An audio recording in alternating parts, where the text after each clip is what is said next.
हाँ तो दोस्तों, आज हम आपको आलाखंड इतिहास के माध्यम से बताने जा रहे हैं बहोरन का विवाह।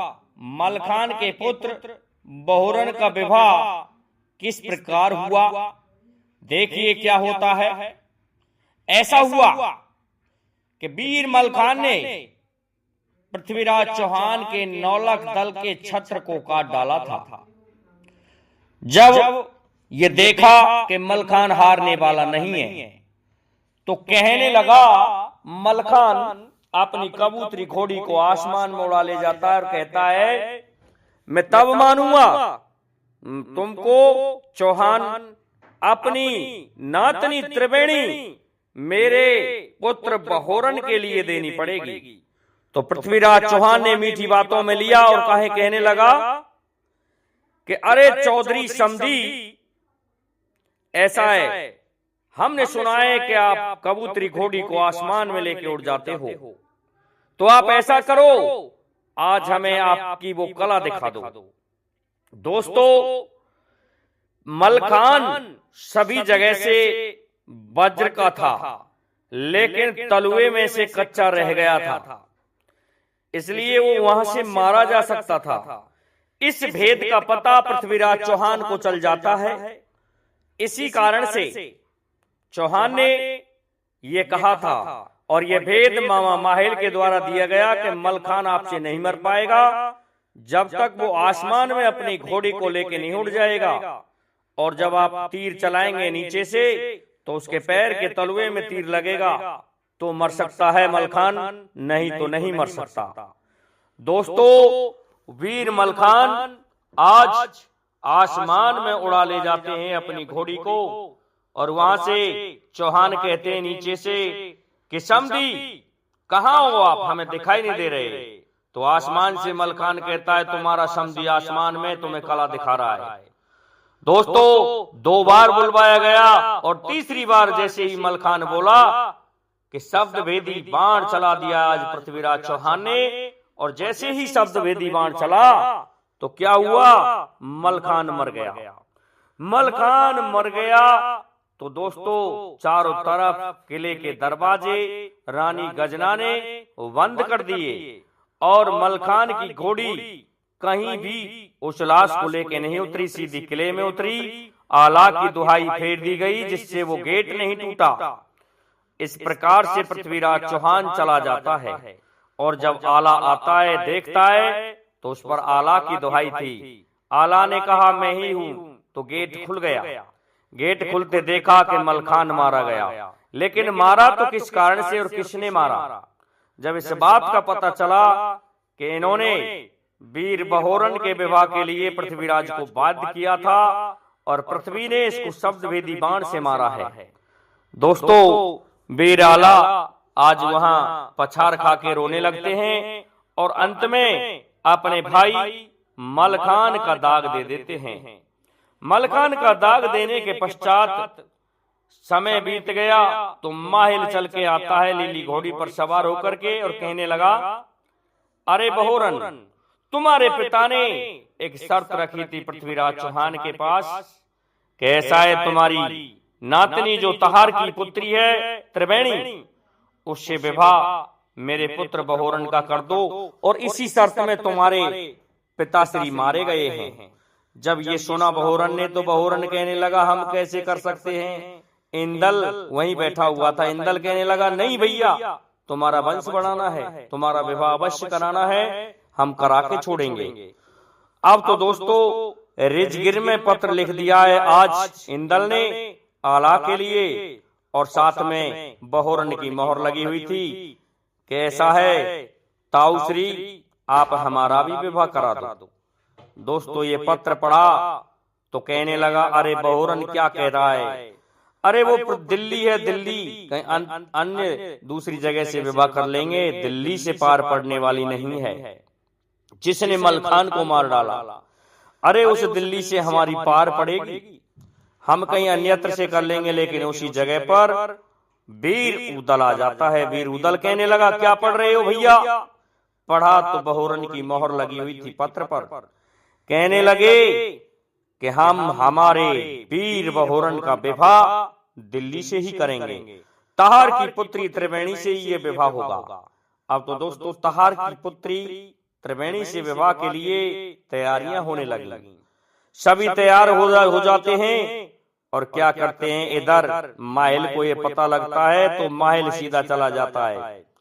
जाकर के पृथ्वीराज के कान भरता है। लीली घोड़ी पर सवार था आज माहिल, पहुंच के कहता है, दिल्ली के सुल्तान बादशाह पृथ्वीराज चौहान ऐसा है, बनाफल मानने वाले नहीं है, वो तुम्हारी पुत्री से विवाह करके ही छोड़ेंगे।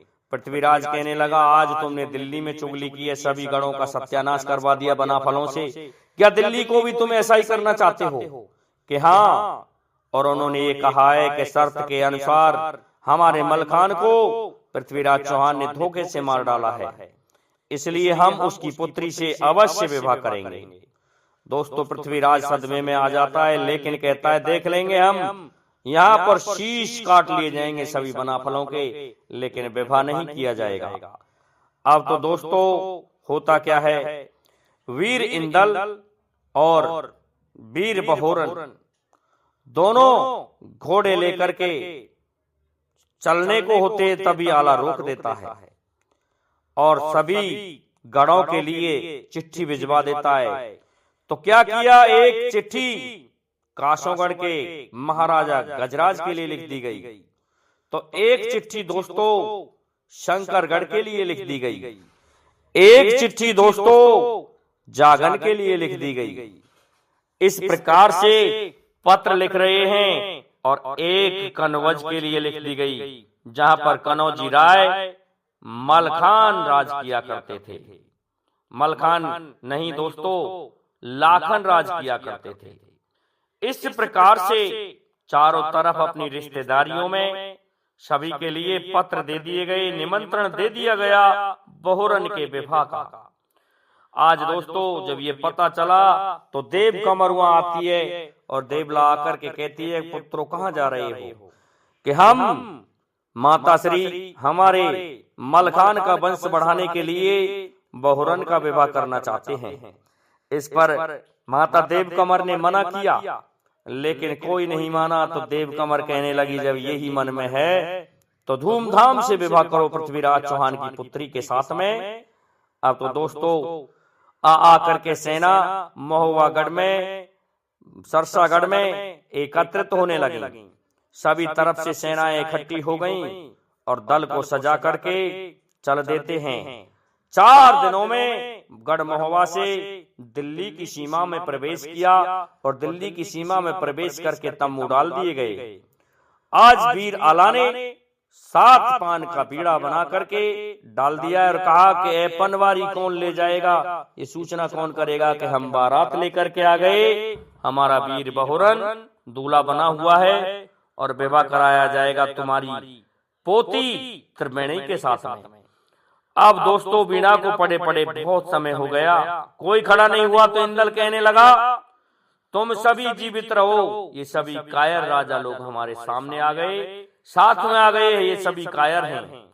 मैं जाता हूँ और जाकर के पनवारी दे के आऊंगा। तो उसी समय रूपनवारी खड़ा हो जाता है। रूपनवारी कहने लगा, वीर इंदल आपके घोड़े को मुझे दे दो और मुझे बहोरन की तलवार दे दो, मैं अवश्य जाऊंगा और जाकर के पृथ्वीराज चौहान को आज ये संदेश दूंगा और कटा मार मचा दूंगा, दिल्ली में नरमुंडों की ढेर लगा दूंगा।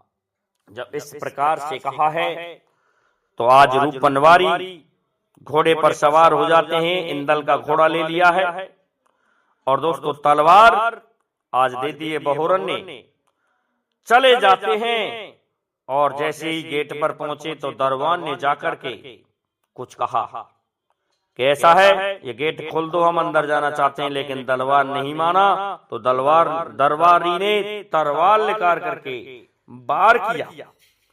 इंदल ने सभी बारों को बचा करके और एकदम से अपनी तलवार के एक ही झटके में भुट्टा से शीश को काट डाला है आज दरबारी के को, और गेट में प्रवेश करके पृथ्वीराज चौहान के जहां पर नौलखा महल था, उस स्थान में कचहरी जुड़ी हुई थी। वहां पहुंच करके और प्रणाम किया। प्रणाम करके कहने लगा, आज रूपनवारी कि हम महोवागढ़ से आए हैं, महाराज परमार के यहाँ से आपकी पुत्री त्रिवेणी से हम विवाह करेंगे। ये पनवारी समारी ये पत्र को पढ़ रहा। आज पृथ्वीराज चौहान कहने लगा, फिर तुम क्या चाहते हो दहेज में? कि हमारा यही दहेज है कि 2 घंटे हमारी और तुम्हारे जवानों की एक तलवार प्रतियोगिता हो जाए, वो चाहे मुझे मार दें या मैं उन्हें मार दूं। पृथ्वीराज चौहान हंसने लगता है और कहता है, बेवकूफ कहां से आ गया? आदेश देता है, जवानों घेर लो इस नाई को, इस रूपनवारी को, और इसे समाप्त कर दो, इसके टटुआ को बांध लो और इसे समाप्त कर दो। दोस्तों आज तलवार लेकर के जवान टूट पड़ते हैं रूपनवारी पर। रूपनवारी ने तलवार लेकर के दोस्तों चारों तरफ घुमा दिए। आज वीरों से खटखट खटखट तेगा चला रहा है रूपनवारी दिल्ली में। बहुत से नरमुंडों को उड़ा दिया है आज रूपनवारी ने, क्योंकि वो दिल्ली थी। वहां पर यह सोचना गलत था कि यदि पकड़ा गया तो पृथ्वीराज चौहान छोड़ेगा नहीं। इसलिए जब हार होती देखी उन वीरों की, पृथ्वीराज चौहान कहने लगे, सेना सजाओ और ये दुष्ट चला नहीं जाए। उसी समय दोस्तों भाग करके अपने घोड़े पर सवार हो जाता है और सवार होकर के घोड़े को उड़ा देता है और अपने दल में आ जाता है। कहता है कि हम पनवारी दे करके आए हैं आला के पास में, और मंडलिक सरदार आप बहुरन का विवाह करो। हमने कह दिया है साफ शब्दों में। क्या पढ़ रहे हो पत्र को पृथ्वीराज चौहान? ऐसा है, दूल्हा हमारा बहुरन बनेगा और दुल्हन तुम्हारी त्रिवेणी पोती बनेगी। ऐसा कहने से आला प्रसन्न होता है। इधर दोस्तों पृथ्वीराज चौहान ने आज अपने चौड़ा पंडित को आदेश दिया है कि चौड़ा दल को सजा कर ले जाओ, महुआ वाले हमारे धुरे पर पड़े हुए हैं और वहां सीमा पर जाकर के युद्ध करो। आज चौड़ा हाथी पर बैठ करके जाता है। इधर से दोस्तों वीर इंदल को यह पता चलता है, तो वीर इंदल अपने दल को सजा करके युद्ध के लिए पहुंच जाता है। होता क्या है, चौड़ा और समझाने लगता है कि इंदल अपने प्राण लेकर के महुआगढ़ को वापस चले जाओ, नहीं तो मारे जाओगे। लेकिन इंदल कहता है कि हम पृथ्वीराज चौहान की पोती से विवाह करके ले जाएंगे। हमने जिस गढ़ पर चढ़ाई की है उस गढ़ से डोला लिया है और जबरन 7 भमरिया डलवा दिए। चौड़ा क्या समझता है अपने आप को? हम बातों में समय व्यर्थ नहीं गंवाते, हमारा जवाब तलवार देती है। दोस्तों आज चौड़ा पंडित ने क्रोधित होकर के उठा लिया है अपने भाले को और चला दिया है वीर मलखान के वीर इंदल पर। अब तो घमासान होने लगता है। घमासान में देखा कि चौड़ा हारने वाला नहीं है। क्रोधित करके अपनी सांग को उठा लिया है आज वीर इंदल ने और जोर से फेंक करके मारा है। तो चौड़ा तो बच गया, लेकिन हाथी के सर में वो सांग समा गई, जिससे हाथी बिजकने लगा और चौड़ा पंडित धरती में गिर गया और हाथी दिल्ली में भाग गया वापस। और जैसे ही दिल्ली में भागा, चौड़ा पंडित को आज इंदल ने कैद कर लिया है। इस प्रकार से जब पता पड़ा पृथ्वीराज चौहान को चौड़ा पंडित बंदी बना लिया गया है, तो उसी समय अपने पुत्र तहार को, संयम राय, जितने भी उसके योद्धा थे सभी को सजा करके और साथ में अपने दल को भी सजवा लिया है। अपने दल को सजा करके आज पृथ्वीराज सोच रहा है कि पहले तहार को भेज देता हूं। तो तहार को आदेश दिया। तहार युद्ध करने आता है। जैसे ही तहार आया तो तहार से सामना वीर उदल का हो जाता है। तहार कहने लगा, मुझे पता है बनाफलो ओछी जात हो तुम्हें हम लड़की नहीं दे सकते। लेकिन उदल कहने लगा, पता नहीं है तुमको, हमने जिस गढ़ पर चढ़ाई की है उस गढ़ से डोला अवश्य लिया है। हम तुम्हारी पुत्री से हमारे वीर बहोरन का विवाह करके ले जाएंगे, हमारा वीर बहोरन दूल्हा बना हुआ है। दोस्तों, युद्ध होता है। उदल ने आज क्रोधित होकर के अपनी तलवार से वार किया है, लेकिन वीर ताहर लड़ने में बहुत सक्षम था। होता क्या है, जब पेश नहीं खाई तो अपने घोड़े को उड़ा दिया है आज वीर उदल ने। और उदल ने एकदम से, उदल के घोड़े ने अपनी टापों को उसके हाथी के सर पर दे मारा आसमान से। जैसे ही हाथी एकदम से उसके शीश पर गिरा, हाथी के शीश पर घोड़ा गिरा, रस मैदुल उनकी टापों के कारण हाथी बिचका और ताहर नीचे गिरा और हाथी भाग जाता है दिल्ली की तरफ।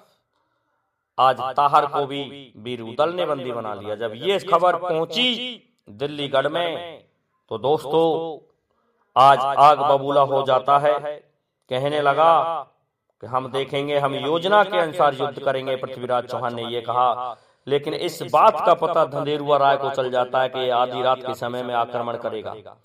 उसी समय भेष बदल करके पत्र लिख करके और वीराला के पास में आधी रात्रि को आ जाता है और आकर के वीराला से कहता है कि देख लो, मैं धंधेरुआ राय हूं। इसमें एक माहिर के द्वारा योजना बताई गई है कि आधी रात के समय अपनी सेनाओं को 4 खेमों में बांट करके आक्रमण कर दो, बनाफल मारे जाएंगे। दोस्तों, इस सूचना को सुनते ही क्या करते हैं वीर आला, अपनी सेना को 4-5 हिस्सों में बांट देते हैं, टुकड़ियों में। तो एक पर ताहर को कर दिया, एक तरफ पश्चिम की तरफ कर दिया है आज वीर उदल को, पूरब की तरफ वीर कनौजी राय लाखन को, दक्षिण की तरफ दोस्तों वीर इंदल को।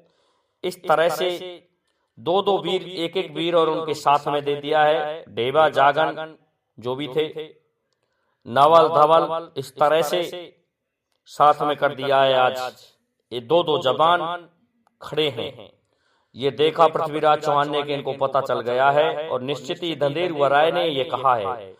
धंधेरुआ राय की आज चुगली धांधु की कर दी जाती है माहिल के द्वारा कि धांधु ने निश्चित ही संदेश दिया है, इसलिए बनाफल चौकन्ने हो गए हैं। तो दोस्तों, आधी रात के समय में ही पृथ्वीराज चौहान 4 हिस्सों में बांट करके अपनी सेना को आक्रमण करता है। उस युद्ध में वीर उदल का सामना होता है पृथ्वीराज चौहान से और कनौजी राय का सामना होता है दोस्तों चंद्रबरदाई से, संयम राय से वीर इंदल का। इस तरह से जितने भी जवान थे दिल्ली के, उनसे एक चुन चुन करके योद्धाओं का सामना होता है।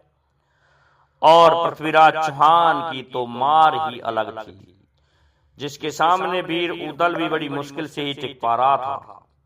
लेकिन वीर उदल ने क्या सोचा, अपने घोड़े को उड़ाया है और पृथ्वीराज चौहान के घोड़े पर एकदम, हाथी पर एकदम से घोड़े ने चारों पैर जमा करके और लात मार करके पृथ्वीराज चौहान को हाथी से गिरा दिया है। जैसे हाथी से पृथ्वीराज चौहान गिरा तो आज बंदी बना लिया है वीर उदल ने। अब तो पृथ्वीराज चौहान हाहा खाने लगे, कहने लगे तुम हमारे समधियो और हम तुम्हें हमारी पोती से विवाह करेंगे। अब आप ऐसा है, मुझे छोड़ दो और दिल्ली में चल करके आप फेरा डलवा लेना। दोस्तों, इस बात को आज सुना है तो आला से प्रार्थना कर रहा है आज वीर दोस्तों पृथ्वीराज चौहान। पृथ्वीराज चौहान की इस बात को सुन के वीर आला कहता है, उदल पृथ्वीराज चौहान को छोड़ दो, चौड़ा पंडित को छोड़ दो, ताहर को भी छोड़ दो और आप विवाह करवाओ। दोस्तों, शर्त के मुताबिक आज पृथ्वीराज चौहान को छोड़ दिया गया है। छोड़ने के पश्चात दिल्लीगढ़ में पहुंच जाता है पृथ्वीराज चौहान। बनाफर अपनी सेना को सजा करके वीर बहोरन को दूल्हा बना करके पहुंच जाते हैं और त्रिवेणी को बुला करके फेरा डलने लगते हैं। और पृथ्वीराज चौहान हाथ जोड़ करके विनती करता है कि अब हम तुम संबंधी हो गए, हमारे तुम्हारे बीच में अब कोई कपट नहीं रहना चाहिए, पुराने बैरों को भुला दिया जाए, अब हम तुम रिश्तेदार हैं। इस तरह से कहकर के दोस्तों आज त्रिवेणी का विवाह कर दिया गया है। त्रिवेणी का विवाह होने के पश्चात 7 फेरे डलने के पश्चात आज डोला को लेकर के आ रहे हैं। और यहाँ तक भी कह दिया पृथ्वीराज चौहान ने कि वीर मलखान मेरे बाण से मारा गया था, लेकिन उसमें मेरी गलती नहीं है। जहाँ शब्द भेदी बाण मेरे चलते हैं, इस कारण से उसका तलवा कच्चा था, उसके तलवे में मेरा तीर समा गया था। इसलिए वीर आला, मेरा आपसे एक निवेदन है, कोई भी बैर आप मुझसे ना रखें। ऐसा कहकर के दोस्तों आज संबंधी बन जाते हैं दिल्ली वाले और महोबा वाले। इस प्रकार से वीर बहोरन का विवाह करके महोबागढ़ को आज वापस आ रहे हैं बना पर। तो दोस्तों आपको हमारा वीडियो कैसा लगा आप हमें कमेंट करके जरूर बताएं। जय हिंद, जय भारत, जय जय श्री राधे, जय जय श्री राम। दोस्तों हमारा ज्ञान स्टार प्लस चैनल